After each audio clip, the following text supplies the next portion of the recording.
Los Salvizzi le estaban esperando. Habían tramado un complot para deshacerse de los advenedizos Medici. Cuando llegué al palacio, encontré a la mitad de mis compañeros ya en plena discusión. Pasado un rato, recibí la orden por la autoridad de la señoría de subir escaleras arriba.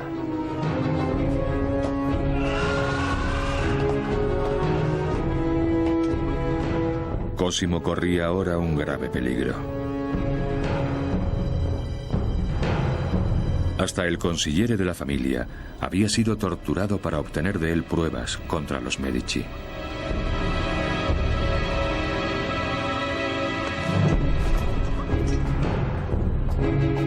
Cosimo estaba a merced de sus enemigos.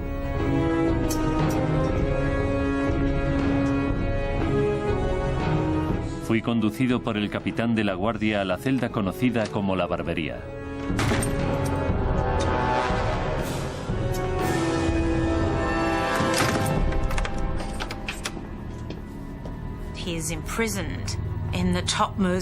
Lo encarcelan en la sala del jurado más alta, en lo alto de la torre del Palacio de Gobierno. Él pensaba que le tirarían al vacío. Era su mayor temor, que le arrojasen por la ventana, porque ocurría mucho en aquella época. Y toda su familia temía no volverle a ver.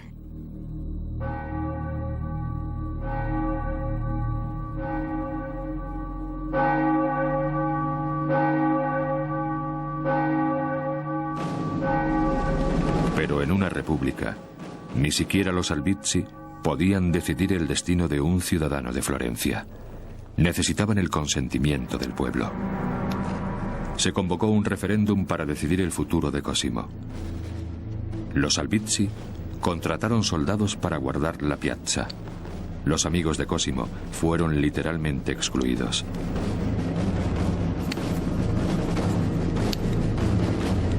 Cosimo fue acusado de traición contra la ciudad y su gente.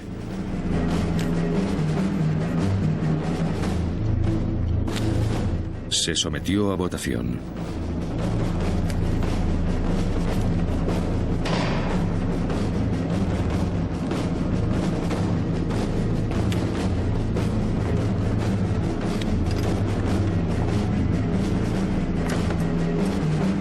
Cosimo de Medici fue declarado culpable. Ahora se enfrentaba a la ejecución.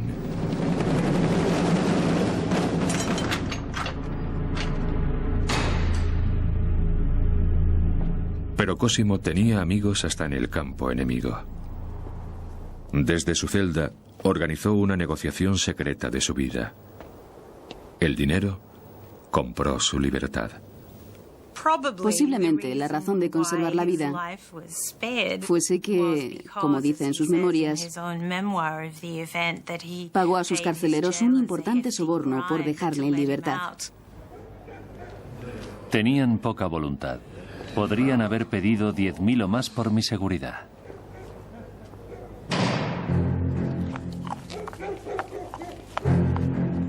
Cosimo había sobrevivido, pero él y su familia fueron desterrados, y Florencia quedó en manos de los Salvizzi. Ningún amigo de Cosimo estaba a salvo. El propio Brunelleschi fue encarcelado, y el trabajo de la cúpula quedó abandonado. Pero la vida de Florencia sin Cosimo no sería fácil. El Banco Medici había financiado la mayor parte de la actividad comercial de la ciudad.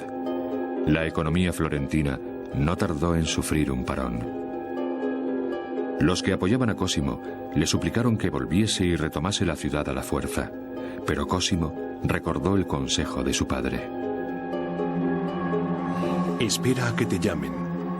Cosimo esperó. Sabía que sin dinero, los habitantes de Florencia se cansarían pronto de los Salvizzi. Estaba en lo cierto. En un año, los Salvizzi habían perdido el control de la ciudad y se pusieron en contra de la gente. Atacaron el Palacio de Gobierno, pero el capitán de la guardia de la ciudad leal amigo de los Medici, les detuvo.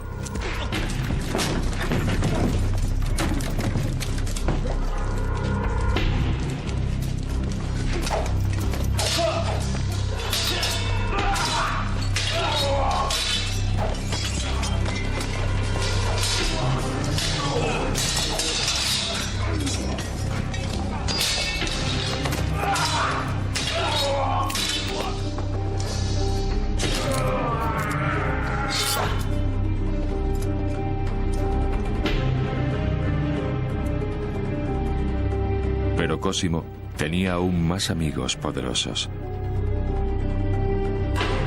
Llegaron a Florencia representantes del Papa. Esta vez, los Albizzi habían ido demasiado lejos. El exilio de Cosimo llegaba a su fin.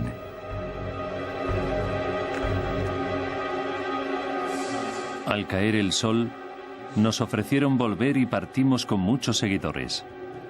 La gente abarrotaba la piazza y en el palacio había muchos hombres armados como medida de seguridad. Cuando a Cosimo le ofrecieron el control de la ciudad de Florencia, aceptó modestamente.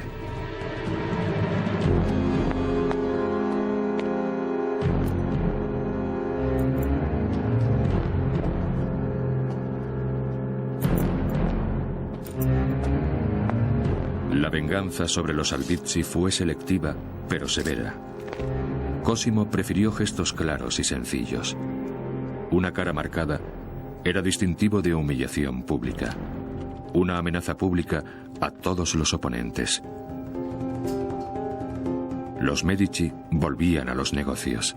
Un amigo describió el nuevo poder de Cosimo. Las cuestiones políticas eran resueltas en su casa. El hombre que él elige ocupa un cargo. Él decide la paz y la guerra y controla las leyes. Solo le falta el nombre para ser el rey.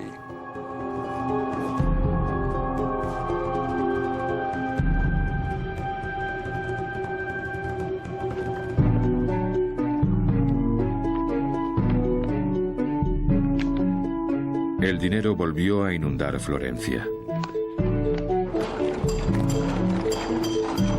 Brunelleschi llevó de nuevo a sus obreros a la cúpula.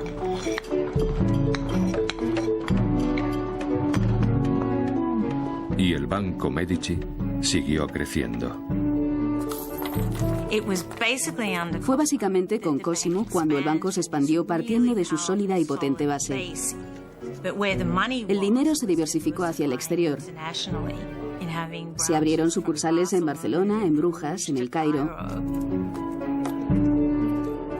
En nombre de la Iglesia, el Banco Medici recogía el dinero de todas las iglesias de Europa.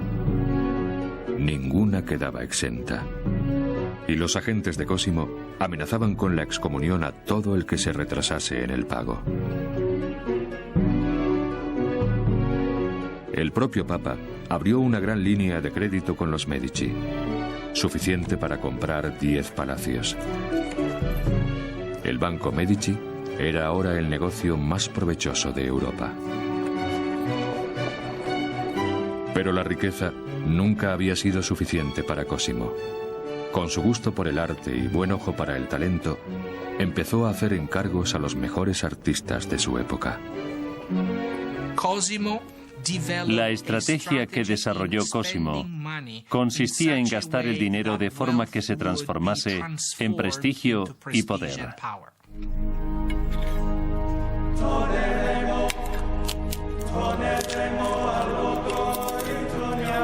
Cosimo de Medici se convirtió en el mecenas más solicitado de Florencia.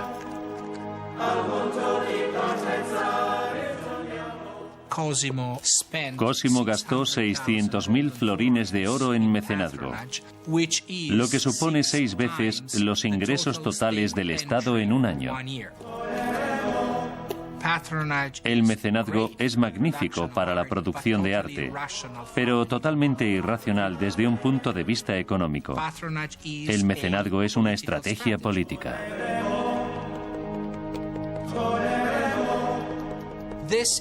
Esta, en mi opinión, es una de las claves para entender el Renacimiento. La fuerte competencia política expresada mediante el mecenazgo en una ciudad con semejante potencial artístico dio origen a un mercado de arte sin comparación en cualquier otro lugar de Italia en la época.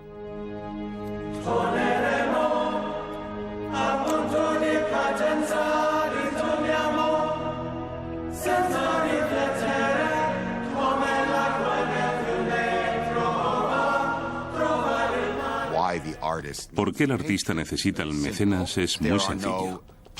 En el Renacimiento no hay mercados de arte públicos como los que tenemos hoy. Uno no hacía arte, lo ponía en un escaparate y esperaba a que alguien lo comprase. Solo se hacía arte cuando alguien lo encargaba y pagaba por él más o menos por adelantado. Pero a veces, como descubrió Cosimo, el pago por sí solo no aseguraba resultados. Tuvo problemas en concreto con el monje díscolo y artista Filippo Lippi. Al Lippi le metieron en el monasterio porque era huérfano, no porque él quisiera ingresar. Y la verdad es que no se adaptaba a aquel estilo de vida. Siempre se estaba escapando y corriendo tras las mujeres. Si hay algo que Cosimo entendía, era que la gente trabajaba mejor cuando está contenta. Si en vez de gritarles, ser imperioso y exigente o hacerles cumplir hasta la última letra de un contrato, les tratas como seres humanos con otras necesidades y otra vida, casi seguro que obtengas un trabajo mejor y más fiable. A Cosimo no le importaba lo que cada uno hiciera en su tiempo libre, si aparecía a trabajar y cumplía con lo que le habían encargado.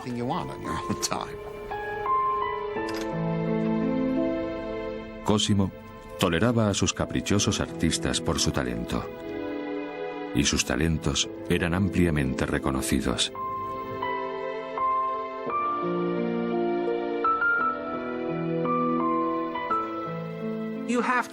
En esa época es difícil ser artista porque estás sometido a mucha presión. El 70% de los artistas del Renacimiento de aquella época realizaban su actividad en Florencia.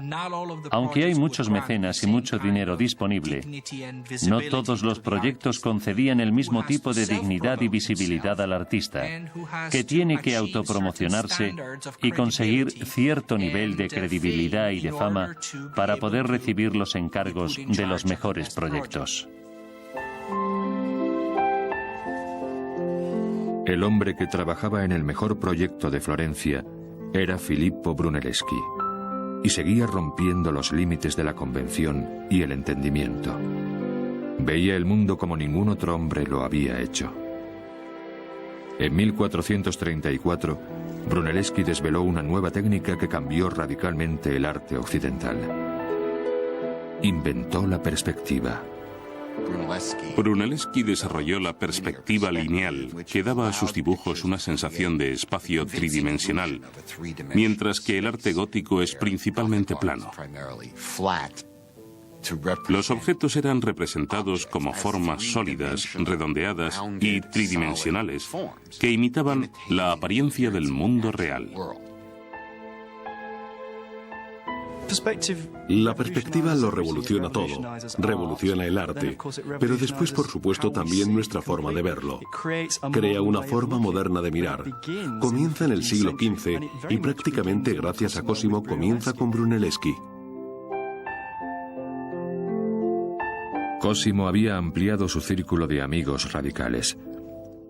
Entre sus favoritos estaba un destacado escultor, Donatello. Cosimo sentía cierto cariño por Donatello. Eran muy buenos amigos. Le empleó en muchos proyectos, pero la relación era más cercana. Había una especie de lealtad personal.